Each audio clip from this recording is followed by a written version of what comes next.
All right, guys, we're going to get started here in about 12 minutes. So make sure you download and print out those documents you see over there to the right of your screen, and you have a pencil and paper handy for some notes. So I'm going to get ready to go here and check back in just a bit.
To download, it's the instructions for taking the quiz at the end of the class. The quiz is not mandatory, but you do get a certificate. If you want to do that, you can.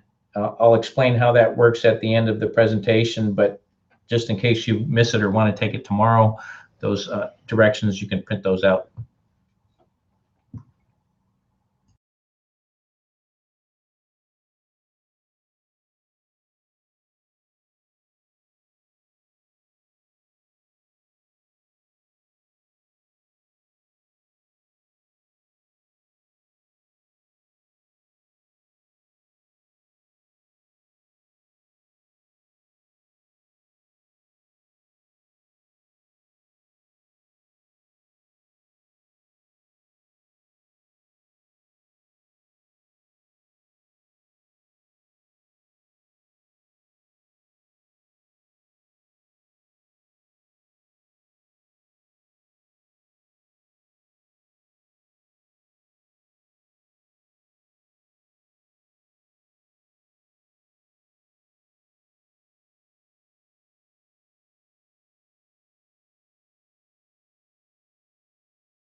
Okay, if you just joined me, there are a couple downloads there to the right of your screen. Make sure you click on that and download and print them out and have a pencil and paper ready so you can take some notes. The third download is the instructions on how to take the exam and where to go to take the exam and the quiz if you want to take it. It's not mandatory, but I thought it would be nice to have you get a certificate that you can take into work or have them put in your files that you did complete a 1-hour class on schematic reading. So you do have to pass that exam to get that certificate.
All right, we have about 5 minutes before we're going to start. I see that we had a few more viewers join. So if you just joined, there are 3 downloads there that you should click on if you haven't already and print them out. Get your pencil ready. The first 2 you'll need for the class tonight. The third is how to take the quiz, and we'll talk a bit more about that later.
All right, we have a couple more minutes before we start, but I'm going to get into the screen share here, and I want to get some feedback from you all to make sure that the audio is working for you.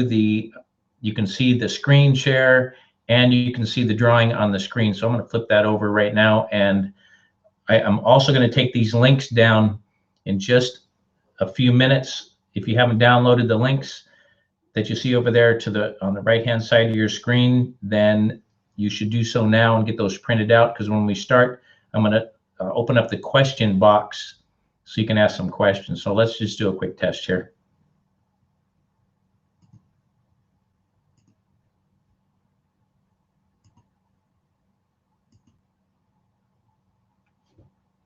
Okay, so the last time we did this, we had just a little bit of a glitch when it came to the drawing part and the audio and the video all coming together, because we're using a couple different tools here. So let's take a look, and I'm going to talk and draw at the same time. So I just need some feedback to make sure that you all are seeing the screen, the drawing, and can hear me at the same time with nothing cutting out. So let me check back. So how'd we do?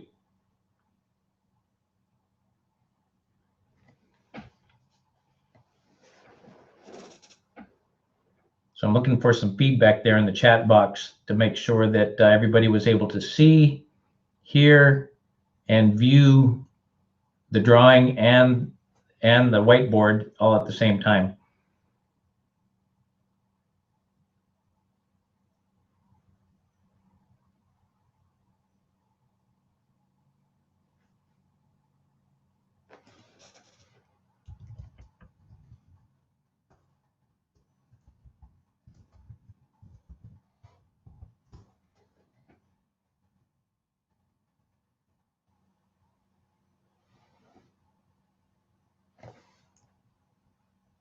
All right, typing some stuff down there in that chat box. If you can hear me, I need to get some responses.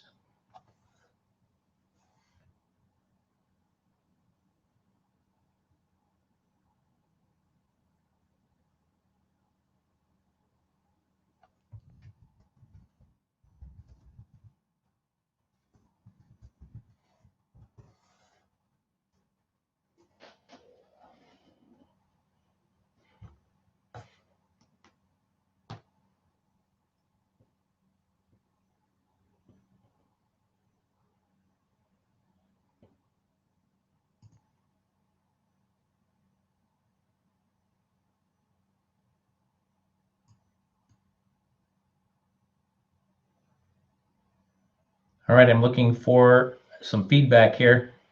At least one of you that can, if you can hear me, please go ahead and enter that in the chat box. It's showing that I have good audio going out. I want to make sure you can hear me.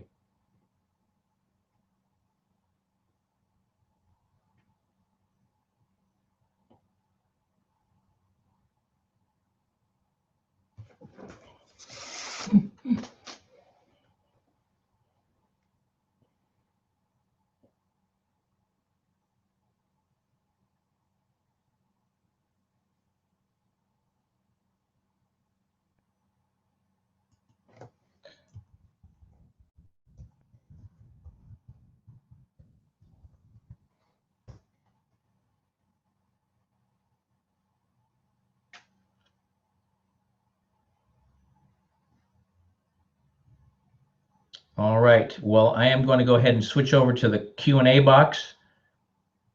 You should be able to type your questions to the right-hand side of the screen. And I see, okay, now there you go. I wasn't even, okay, great. Now I see your answers, not in the chat box. Okay, yes, if you missed the time frame, first of all, let me thank you all for showing up tonight. The webinar is going to be about an hour or so long, and I'm very excited to pull together these two different technologies that we're using, the whiteboard and being able to use the Google Hangout to present this training. So this training was inspired by one of my students that's in the HVAC technician course. There is the Rheem schematic diagram that we're going to talk about in the textbook, who's having a difficult time breaking it down. And that's a skill that most HVAC technicians have a difficult time doing. And there's no way you can learn every schematic and on every piece of equipment. What you have to do is be able to develop it, break it down, and understand what you're looking at. So we're going to just jump right in hip deep in this, and we'll take it from top to bottom, A to Z, with one schematic diagram, and you will learn the basics of how to break it down. We'll do a few more of these in the future with different schematics so you can see what they look like, because the textbook schematics never look like what you see in the equipment. So I'm going to get started here. Now, I cannot see this question box when I am presenting, so I will check back every once in a while for questions. So we'll get started here. Again, thank you all for showing up. I really appreciate you taking the time out of your evening. It's getting close to Christmas and everybody's busy, but I really appreciate you showing up tonight. Okay, this is live, so anything can happen. We don't have any thunderstorms in Florida, and there's no big wind, so the internet ought to stay up. And if you can't hear me, go ahead and turn your speakers up now. This is going to be a guided training. We'll have some open discussion. I'll check back for questions often throughout this to make sure you're all tracking along with me. If it takes longer than our time frame, we'll have the option of rejoining the class and continuing on another evening. And I like to keep it from 45 to 60 minutes, because after that, everybody starts to get a little bit weary of class. In fact, 20 minutes is about as long as most students can maintain attention. I'll try and make this as interactive and keep you involved as possible. Well, let's go back. There is a optional quiz and certificate if you'd like to do that. I'll post the download one more time before we finish tonight with the instructions. I'll also show you a quick walkthrough on how to do that. It's a 10-question quiz. You have to pass with 80% or greater. It's timed, and you will be able to take that exam after this class.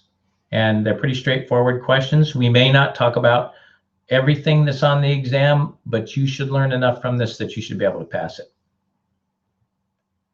if you want to. Okay, so what are we going to talk about tonight?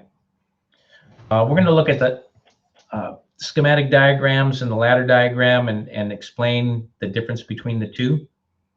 We'll look at the legend, and so that you understand how that helps you read those schematic and ladder diagrams.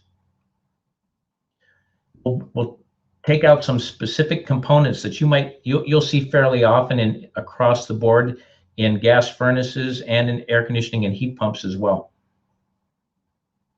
We'll talk about the sequence of operation and how to use that operations manual that you should have downloaded. And we'll do a question and answer period throughout as we go through the class, about every 10 or 15 minutes. So far, let's see if we have any questions. Let's see how we can make this work.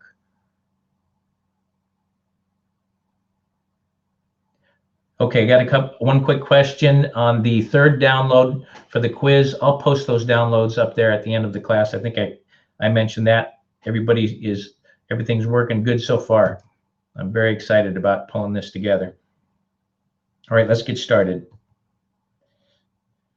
All right, you should have this in front of you, and I'll go slow so you can keep up. You should have your pencil or a pen handy, and maybe a blank piece of paper to take some notes on.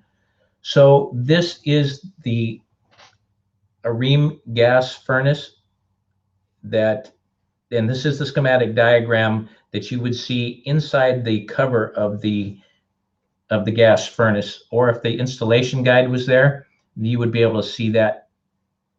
You open up the installation guide and use the schematic diagram too. So it looks pretty confusing, but this is your roadmap to find your way through the gas furnace or your air conditioning and heat pump. If you don't have a schematic diagram, it becomes very difficult to understand what's happening and where to begin troubleshooting. So let's take a look at the different parts of the schematic diagram. All right, this top left section, this is your wiring diagram. This shows you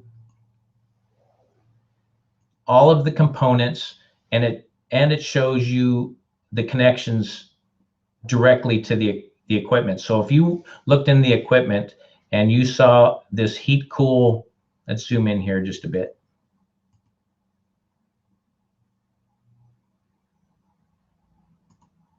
If you saw this heat terminal right here on the control board, you would be able to physically trace that wire, and you can also see that it's a black wire, or a blue wire, excuse me. And you'll be able to physically trace that to the medium speed on the blower motor. So every component and all the wires with the colors are depicted in the wiring diagram.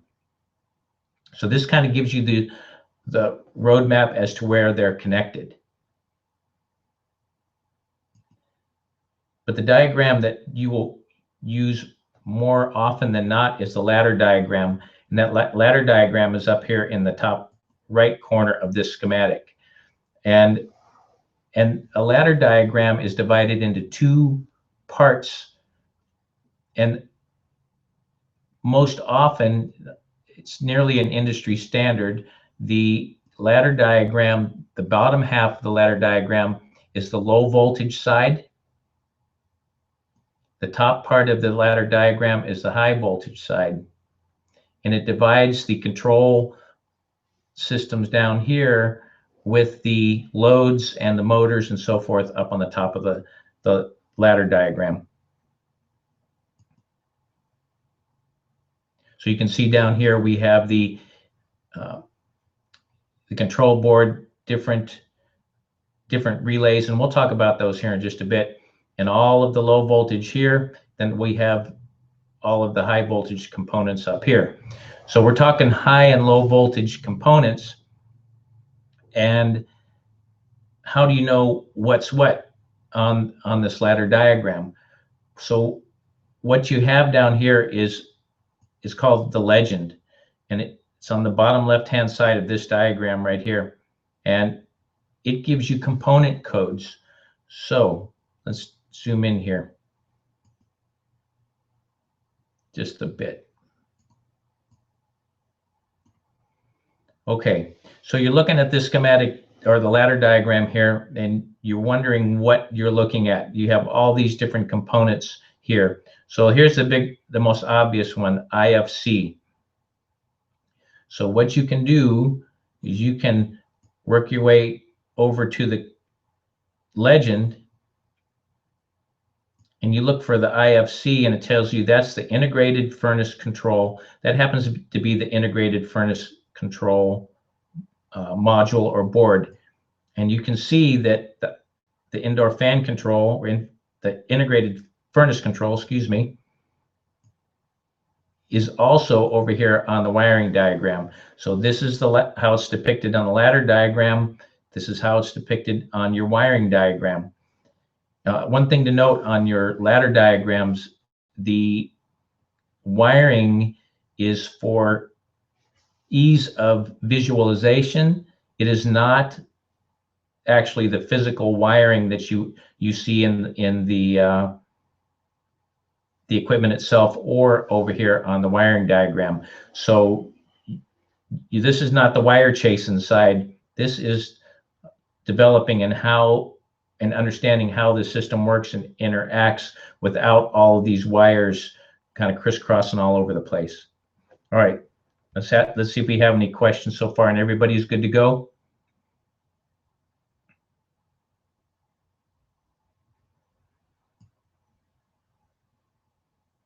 Any questions so far? Well, we've got a big crowd tonight. Appreciate everybody showing up.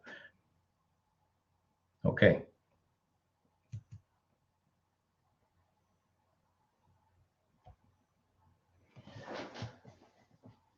All right, let's erase that, and we'll get back to our normal size screen. Let's take a look a little bit more on the ladder diagram, and let's use this legend just a bit. So one of the confusing things on the ladder diagrams, it's hard to click and talk at the same time here. Okay, so one of the confusing things on the ladder diagrams are the different components that are on the low voltage and high voltage side, especially when it comes to relays and contactors. So let's take a look at the component identifiers that you'll see in the ladder diagrams. So, well, let's look down here on this bottom right. This circle right here, I'm having a tough time seeing that on my screen. You probably do too. Let's take a little bit closer look. That looks like that's IR. So let's see what that says. IR, that's the ignition relay. Do you see it there on the schematic diagram? Right there. Or on the component codes down here in the legend. It's the ignition relay. So on our ladder diagrams, this is the low voltage side. This is the coil of the ignition relay. And the difficulty comes, the difficulty is on the ladder diagram, the 24 volt coil is on the low voltage side. But if you look up here, you're going to see a normally open contact on the ignition relay. So while the relay is a physically one component all in one neat little package. On the ladder diagram, the 24-volt side and the coil side of it is down on this side of the diagram, but the contacts are up here on the ladder diagram. And this can get confusing quite quickly when you have quite a few different relays, as you can see up here. So you have to understand that on your ladder diagrams, any relays or contactors that are in the system, the coil part is going to be down on the 24-volt side, and then the contact part where it switches is up here on the high voltage side. All right, everybody got that? Now, you will see on the newer schematic diagrams that the relay coils are often indicated with a circle with the component code in the middle of it. But you may also see on some older schematic diagrams a little Z like this, or you may see a little loop-de-doo like this. But the newer schematic diagrams, almost all of them use this circle with the component code in the middle to indicate the coil. All right, that didn't work so good. All right, let's go back. All right, so while we're talking about relays as the components in here, I want to talk about the state of these components, and then we'll go back and take a look at some more of these. When you're looking at this schematic diagram, whether it be the wiring side or the ladder diagram, it shows all of the components, the switches, the relays, everything is in a state of rest. Power is applied, but there is no call for heating, no call for cooling, no call for fan. So every switch that you see here is in the condition it's in if you walk up to this furnace and it's not running and the power is applied. It's just sitting there and you see it exactly as it is. So let's look at one of these relays here.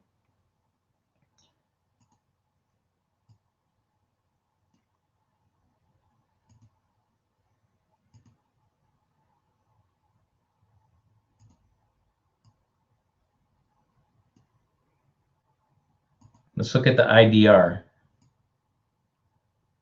There's the IDR relay right there. You should look down on your component codes. What's the IDR relay? What does that say? Should have underlined or said induced draft relay. That's the induced draft motor relay. Let's look at the state that it's in right now. First, we have to find the contacts for the inducer relay. What is that again? Induced draft relay. That's the inducer motor. That's what I call it. So you got to look up here on, you know that this is the coil for the relay. Now you have to find the contact for the inducer. And there it is right there. That is a normally open contact. When you see this, this means it's normally opened.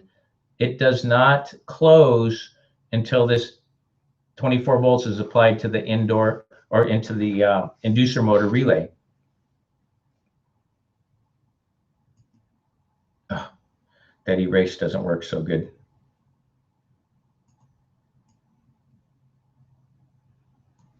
All right. So here's our relay coil, and here is our normally open relay contacts. That's what that indicates. When 24 volts is applied to the indoor inducer motor relay, this normally open contact closes. Now you have to be able to picture that in your mind when this system is running and you know that there's 24 volts on the relay coil. You have to picture that closing and applying power to the inducer motor, which is right here in your, you have to be able to see that on the schematic diagram. It doesn't show you that. You have to be able to see it.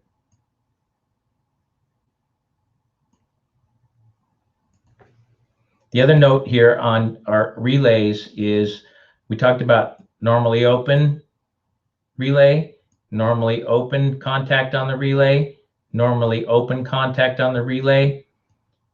This indicates a normally closed contact on the relay. And here's a normally closed contact on a relay. Here's a normally open contact on the same relay, and that happens to be the HCR, which I believe is the heat-cool relay. So when there's no power applied to the HCR coil, no 24 volts applied, this contact is closed, this contact is open.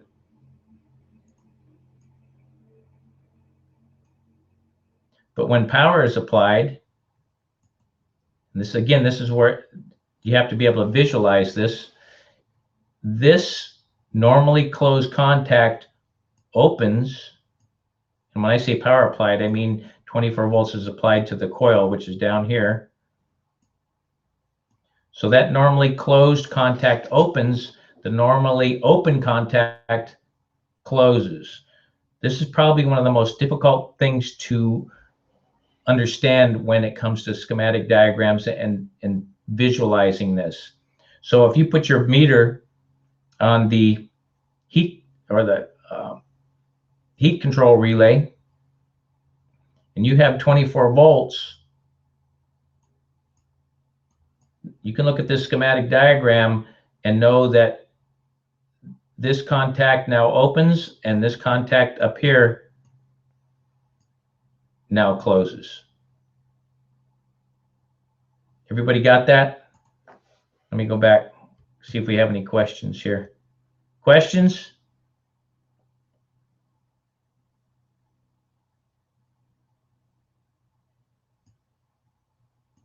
Okay, so far so good. Are everybody hanging with me? Okay, good. All right, let's go back. Relays, contactors, those are the hard things to understand in schematic diagrams. So let's look at some more, and contactors and relays are, you'll see in every piece of equipment that you're working with. And there's a couple other ones that I want to talk about before we move on to developing the schematic diagram. So let's move over here.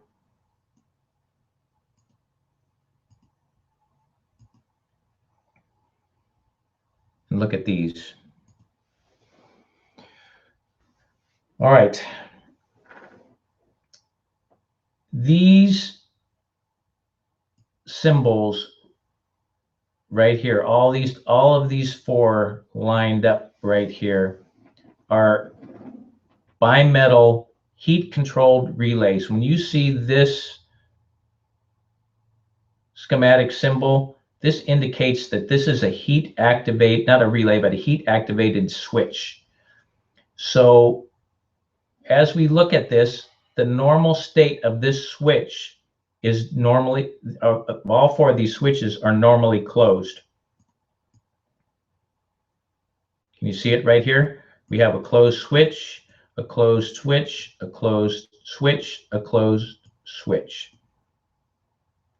What this symbol right here indicates is if this switch, wherever it is in the gas furnace, starts to heat up for whatever reason, and it's sensing that the temperature of where the safety is located is getting warmer than it should be, you have to picture this symbol here as expanding. Oh, let's do this again. This is what happened last time. I got my finger on the other mouse button. As expanding like this, and as it expands, it opens up that contact to that switch. So it takes that normally closed limit switch, and if it overheats, it's going to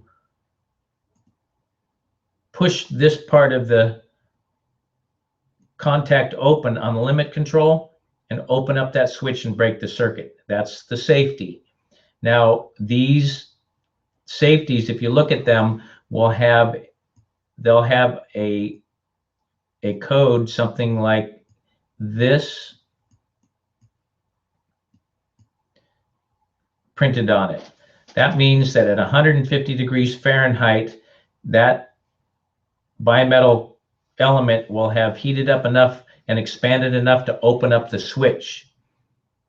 Then when it says -30, that means 30 degrees cooler than 150. There we go, which is 120. At 120 degrees, this switch is going to close. Now you may see 180-50, you may see 210-40, but the first digit you see is the opening temperature, and the second digit you see is the offset closing temperature. So that's it would be 150 minus 30, which is 120 degrees. That switch should be closed.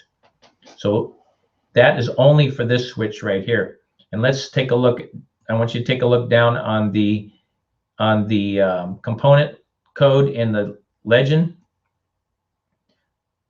What does it say that LC is? It says it's a limit control. It happens to be called the main limit control. But here we have one that's a little bit different. It has MRLC, and it's got the same bimetal strip. It's going to have the same type of code on there. It might be 150, but let's look down on the component code. What does that say? MRLC, manual reset limit control. That means when this hits 150 degrees Fahrenheit, it's going to open up this contact, safety contact, stop the gas furnace from running, and you're going to go have to find it, chasing the wires, and you're going to have to manually reset it. It doesn't have an automatic reset like this one does, like we talked about before. Every one of these are manual reset limit controls. So they have little red buttons that you push to reset them.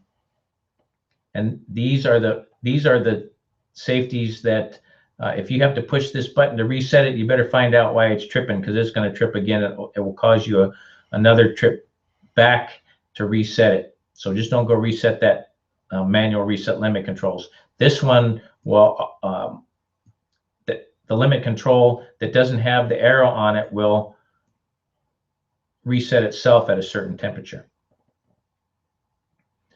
All right, any questions about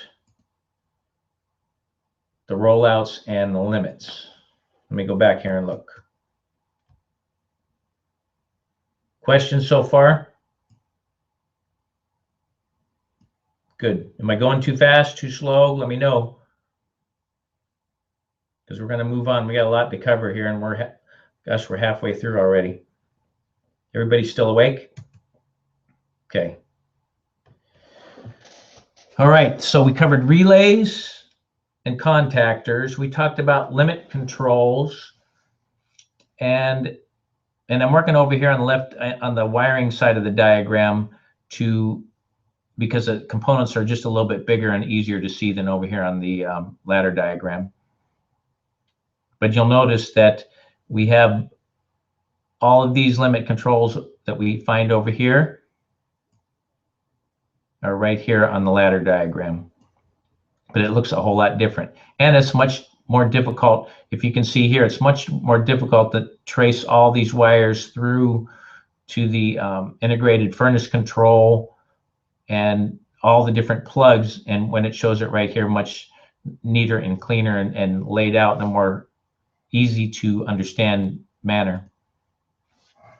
Okay, so let's look at one or two more components here that you're going to run across in just about every schematic diagram.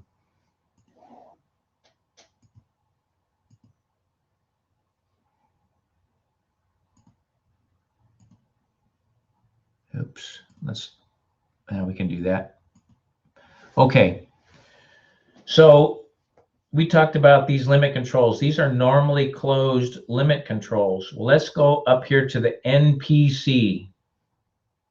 So I know what the NPC is, but if you didn't, it down here in the component codes in the legend, it says it's a negative pressure control switch.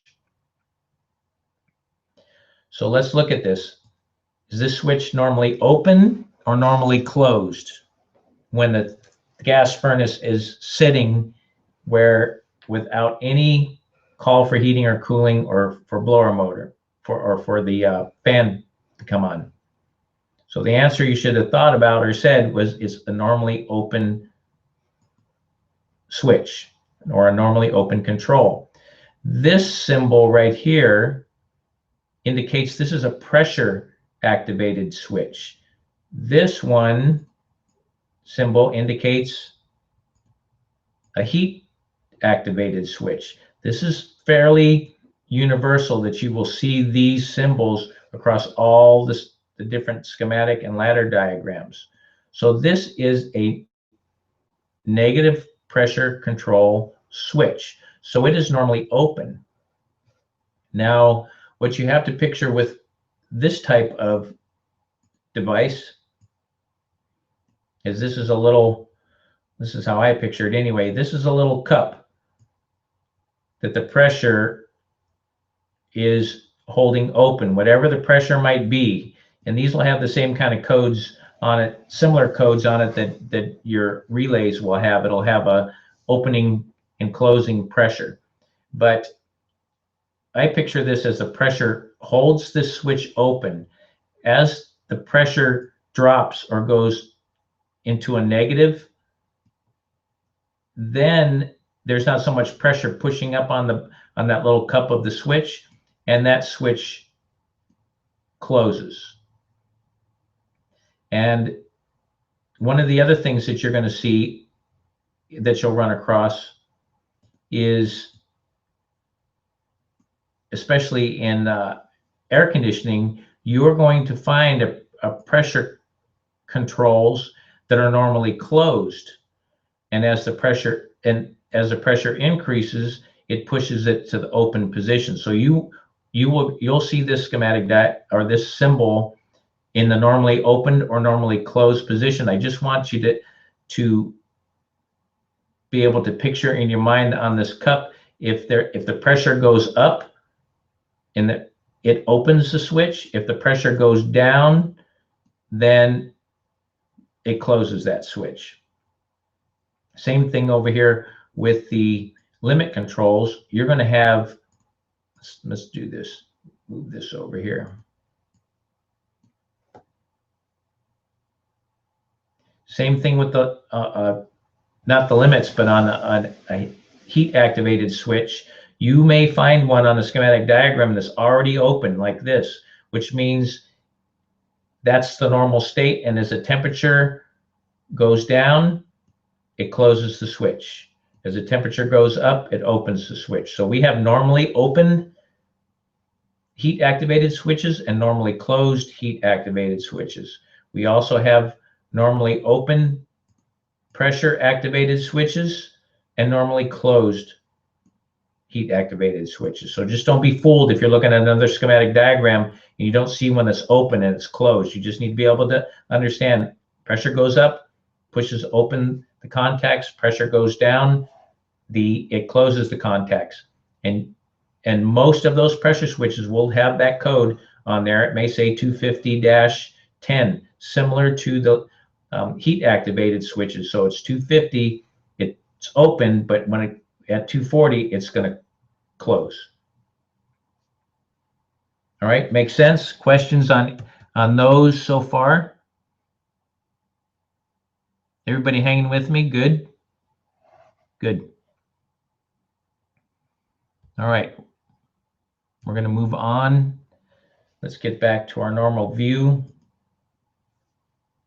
Oh, one thing I want to mention here, I forgot to mention this. There's a couple things on your schematic diagrams that may throw you off.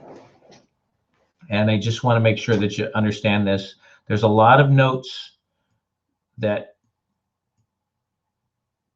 and a lot of information that you can garner from your schematic diagram. The first thing is the wiring information. One of those things is the wiring information. The line voltage is always, and that's your 120 or 240, depending on the system, is always indicated by heavy bolded lines. The low voltage, the 24 volts, is always indicated by the normal lines, the unbolded lines. When you see a solid line, whether it be the low voltage or the line voltage, that indicates factory standard wiring. That means that that is what you're going to find. That's standard wiring from the factory that comes pre-wired in the system. When you open up the box, that wiring is there. That's the line voltage and low voltage from the factory. Now you see the dash dot dash bolded and the dash dot dash unbolded. That is factory optional wiring. They use these schematic diagrams on a wide range of furnaces that may or may not have factory wiring. So if you're looking at a gas furnace and you see this a dash dot dash low voltage wire, which happens to be right here in this diagram, and you see it in the diagram, but you don't see it in the furnace, it's not, you don't need to freak out. It's not, it wasn't missed. It's not supposed to be put in there. That's an optional piece of wiring that may or may not come from the factory, but they show it on every schematic diagram. So that is how you have to take a look at the wiring there. So I remember the first time I ran to that, it's like, oh, where is that red wire? Where's that? You know, I don't see it. That must be what's wrong. That is not the case. It is factory option, and it just depends on the equipment.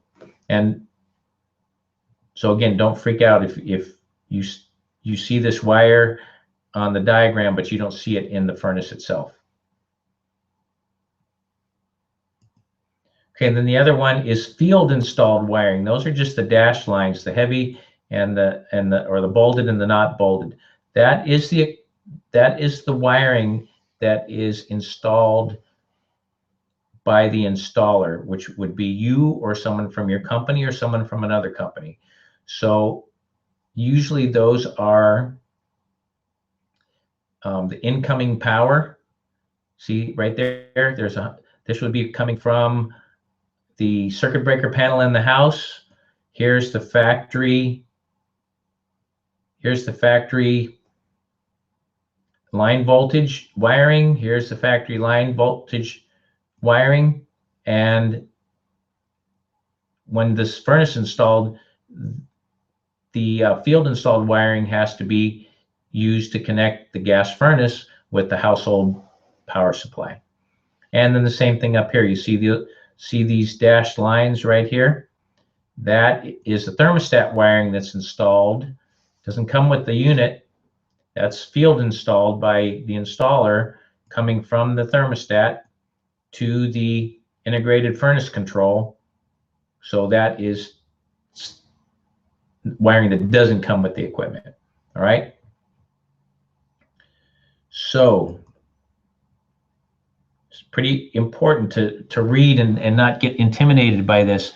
Let's look at this.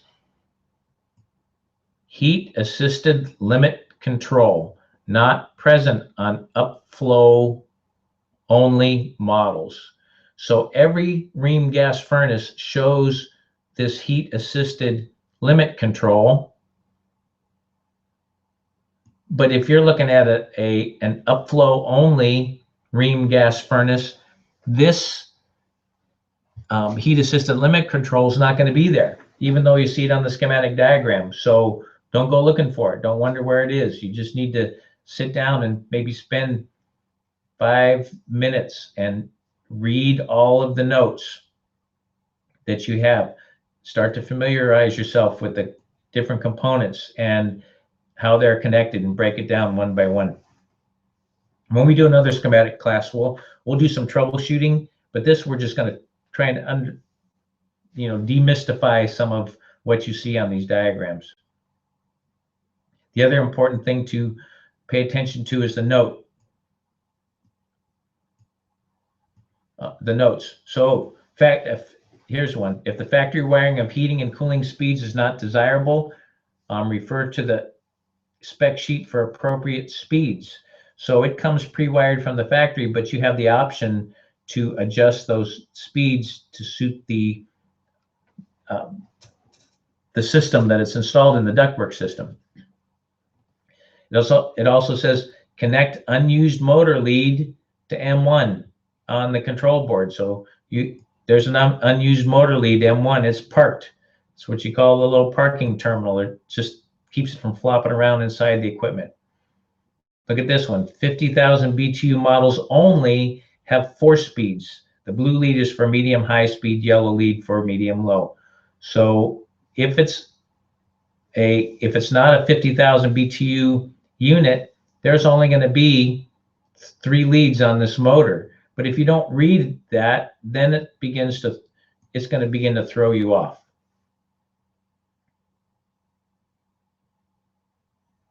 Okay, and then here, upflow and downflow models. There's one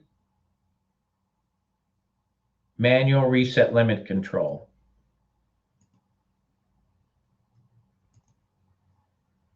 Nope. On the upflow and downflow models. If, excuse me, if it's an upflow and horizontal model, there are 3, let's zoom in there. There are 3 manual reset limit controls right there. And the horizontal only models have 2, but you'll note that the schematic diagram that comes with all of those different models shows 4. So again, if you only see one manual reset limit control and you know there's an upflow downflow model, you're not looking for these other 2 that show up on the schematic diagram. All right, makes sense? Let's flip back for questions. Questions so far? Okay. Either everybody's asleep or we're doing good. Okay. All right, let's move on. If you're lucky enough to have the installation guide or the operation and maintenance manual with you, and you can find it, and the installer leaves it there on the job for you, you will find something like this. Now, the sequence of operation on the gas furnace especially is really important to know. And I want you to look at this. We were talking about how they use these schematic diagrams for a wide range of gas furnaces. So they have, the generic one with notes to kind of help you through. Same thing here. This sequence of operation right here is for a direct spark ignition system. So if you just take off and start reading that, you're wondering, where's the spark going? But if you look a little further, you'll see that in this gas furnace that we're looking at, it's a hot surface ignition system. So there's a sequence of operation for spark and hot surface ignition, or HSI. And if you look over here, it shows that you have a hot surface igniter. Now, I want to mention something here. If you are new to air conditioning and heating, and you're one of the students that's in a lower module, just follow along, learn what you can learn. You will get all of this when you hit the gas furnace portion of the training, and you'll understand this when you get to the electrical and schematic. But again, this is just a general overview of, this is how I like to break down a schematic diagram, and then you'll figure out your way. So don't worry if you don't know what a hot surface igniter is. The key here is you need to know that when you have a sequence of operation, you just take a little time and kind of peruse through it and understand that, oh, this has got two different types of ignition controls that this is talking about. Which one is it that I need to read to see what's going on? Okay, so we're going to be jumping, I'm going to be jumping back and forth here on the screen. You should have your startup procedures laying out there next to your schematic diagram. And let's just we're going to take it through the ladder diagram side on the startup. Okay. Number one, each time the thermostat contact's closed, the induced draft blower, the inducer, begins a pre-purge cycle. That means it starts. So, if you don't know this you'll learn this. Follow along. When there's a call for heat from the thermostat, the R terminal to a thermostat is always the 24 volts. Let me zoom in here a little bit.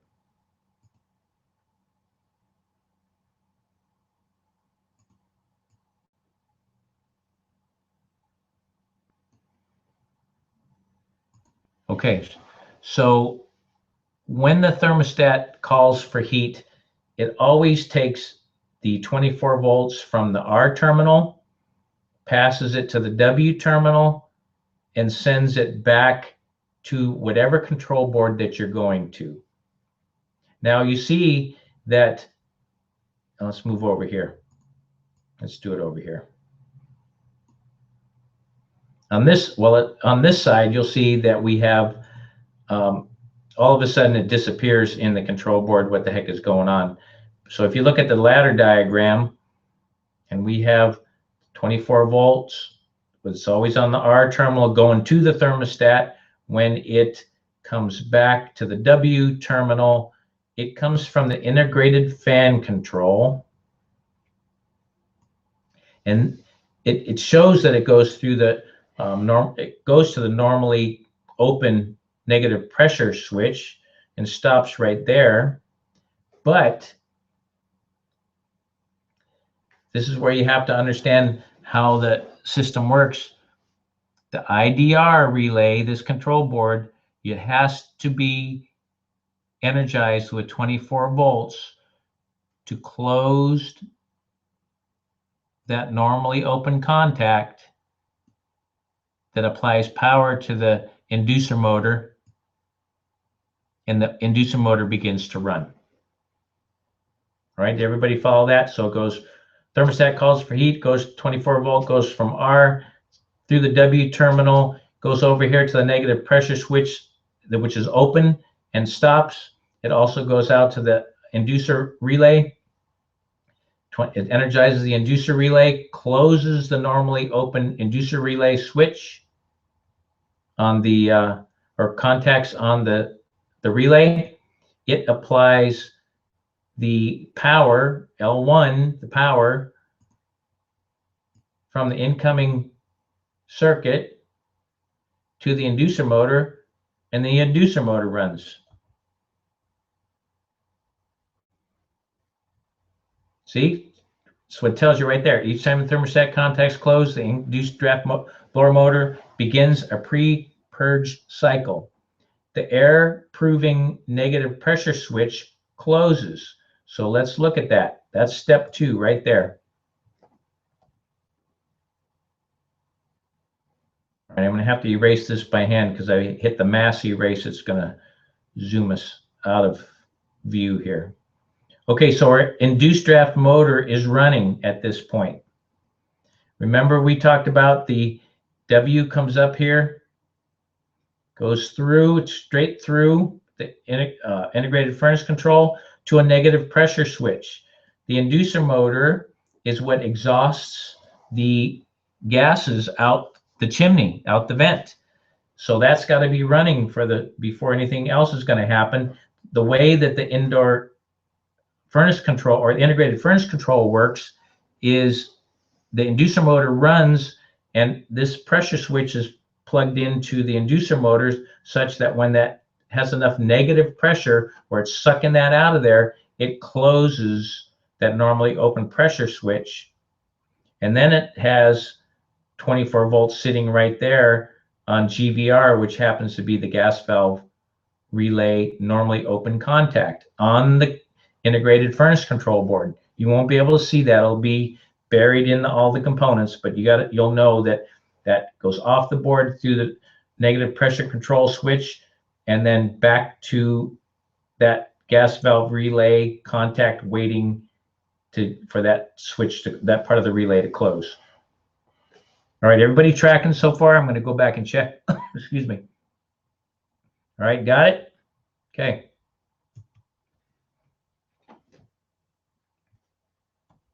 Step 3. 5 seconds, right here now. 5 seconds after the pressure switch closes, the hot surface igniter begins heating for 30 seconds to full temperature. The induced draft blower motor operates the complete heating cycle. So 5 seconds after that pressure switch closes, hot surface igniter, and we got to find that here on our schematic diagram.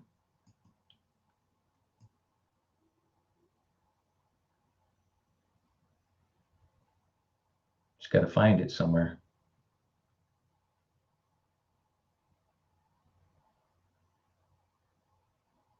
I know all of you probably see it, and I can't find it on here.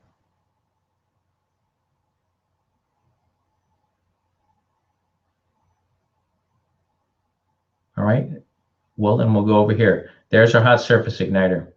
That happens to be, that gets heated up and it gets hot enough that it can ignite the natural gas. And it's a resistant type heater and it's going to glow almost white hot. And I know somebody up there, all of you are probably seeing it here and I can't find it. But that's okay. It's up there somewhere and we'll find it as we go through. Drive me nuts. Okay, so the hot surface igniter begins to heat up 5 seconds after that negative pressure switch closes. And what happens? After a 30-second igniter warm-up, the gas valve opens for an 8-second trial for ignition. So the next thing that happens is the gas valve opens. Now, how does that happen? Well, the integrated furnace control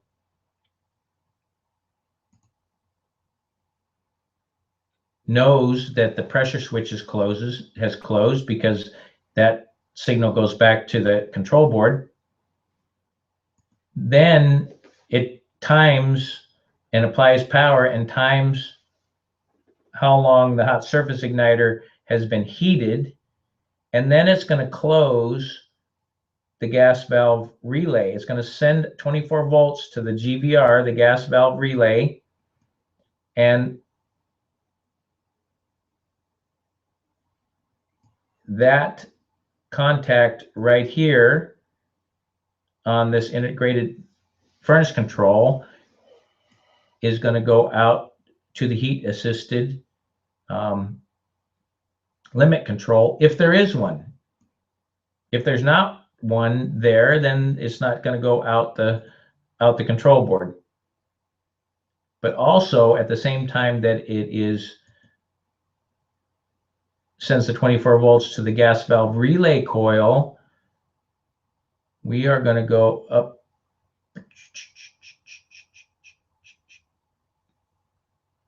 Well, we're going to go right here. 24 volts on the gas valve relay is going to open up the port to allow gas to flow to the burners. So we have the induced draft motors running, the hot surface igniter is glowing, we have proper draft, and then the gas valve opens. So 24 volts to the gas valve relay is just going to pull open the port to allow the gas to go to the burners. So if everything's working right, that gas is going to flow across the hot surface igniter and light the burners.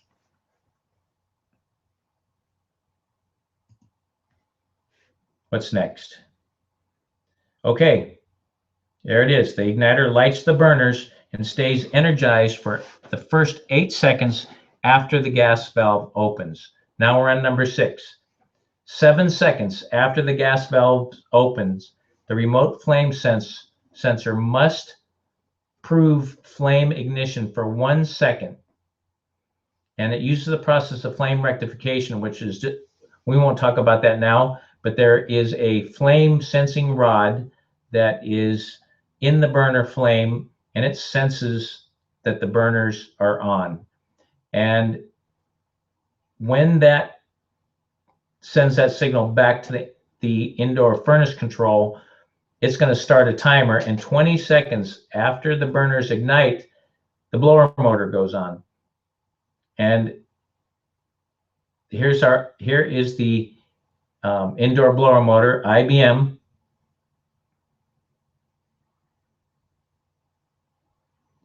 And the contact and relay that supplies power to the indoor blower motor is the BR relay, which is a blower relay. So after the 20 seconds after the flame has been proven, the integrated furnace control sends 24 volts out to the blower relay and closes that normally open contact up here, and then power from L1 goes through the indoor blower motor, and the blower motor begins to run. Now, in the old school gas furnaces, there was no integrated furnace control. So the one thing that you need to be aware of with this is, with integrated furnace control, you can't check what's happening here. You need to be able to follow that diagram and know that we have the W input, then we should have the 24 volts out, switch closes, then we have 24 volts back in. The indoor integrated furnace control board does its magic and sends the signals out based on the timing and the sensing that it does. If you have a good signal in and you don't have the right signal coming out based on the sequence of operations, you can pretty much know that it's the control board that's bad. As we get to the higher efficiency systems and technology advances, you get more and more of the control boards, and it becomes a little bit more difficult because you can't see what's happening and you can't test what's happening, but you have to know how it works from the sequence of operations and your inputs and your outputs. And there is no way any good technician is going to understand and know every piece of equipment that you step in front of. You need to be able to take the manuals. That's the most valuable tool you have, and read the schematics and read the sequence of operation and understand what is happening within that system. And sometimes you have to sit down on your toolbox and read and understand and diagram it out and think it through before you jump in there and start chasing your tail. So this is a skill that many of us in the field had to learn the hard way and sometimes never learned. So while this may seem difficult now, this is one of the most important things that you can learn as an HVAC technician. Sorry, I had to get on my soapbox there. This is our biggest downfall, I think, in our industry, is understanding schematic diagrams and how to read them. Okay, so as we go through here, after everything is running, it runs until the thermostat is satisfied. And when that cycle ends, the thermostat removes the 24 volts and the gas valve closes, the burners go out, the induced draft motor runs for 5 seconds post-purge. That's to get all the exhaust vents out of the exhaust. And the negative pressure switch opens back up. The main blower continues until it's timed off. And there's a setting on the integrated fan control board, or the integrated furnace control board. There's some dip switches that you can set the timing for 30, 60, 90 seconds after the sequence, or after the call for heat is removed. And then you have completed your cycle of operation. Okay, well, we are at 1 hour right now. I think this is a very good time to stop and see if there are any questions from anybody. That if it's outside of what we covered, I'll entertain those if it doesn't take too long. But I will answer any question that pertains to what we talked about. Wow, you guys are good. Good. Okay, so here's what I want you to do is, let's do this. Did I do that? No. Okay. If you're in the Q&A session right now, roll your mouse button over to the far left-hand side of your screen, and there's like a in the top left-hand corner. Well, let me see these questions. Okay, I'm sorry about the questions, guys. I see some questions before we move on. All right, let me go here.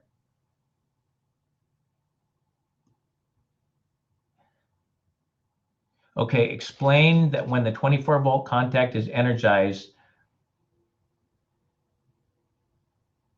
Okay, question. If I'm reading this right, the 24-volt actually, it's not a contact.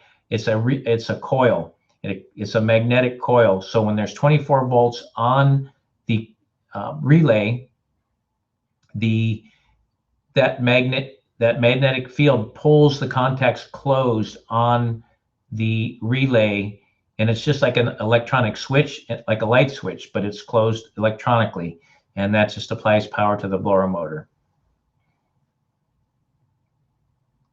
Okay.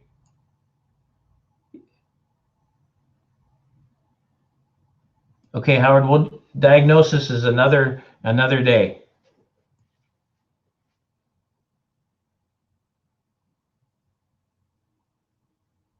Oh, I can see your questions. Yes, I can see your questions now, James.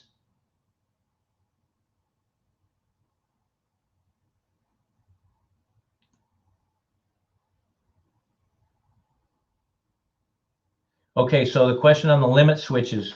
The limit switches are always safeties. They are always normally closed. When they open, they break the 24 volts and shut everything down on the gas furnace. Oh, and if my voice echoes, I'll put this on the next one. It's because you have your microphone on, and it's picking up my voice and shooting it through your microphone.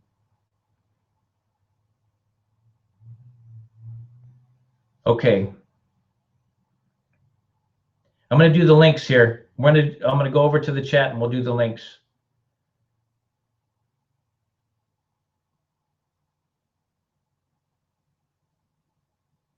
Okay, hang on a second. I'm going to read all these questions.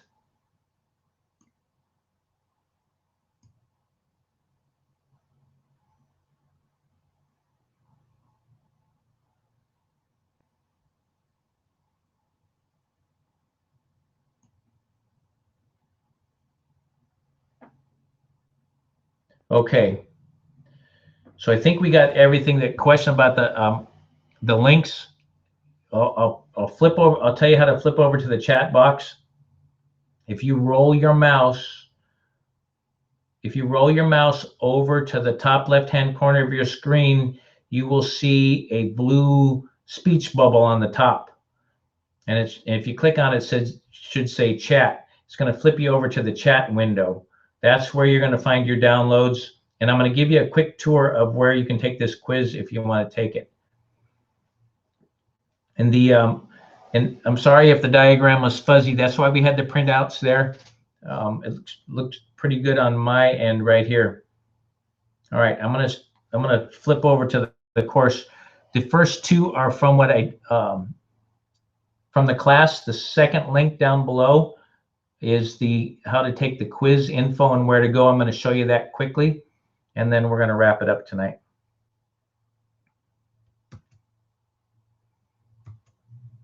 Okay, and this is all explained in your it's all explained in that download, the third download in the chat box. And if you can't find it, just let me know and I'll send you the links. All right, so you're going to have to go to the hvactrainingportal.com. And if you're already a student, you can just log in if you'd like. If you're not a student, here's all you have to do. So let's just everybody follow along here. So you go to hvactrainingportal.com. If you scroll down here, all the way down to the bottom, you're going to see the schematic reading Rheem Gas Furnace.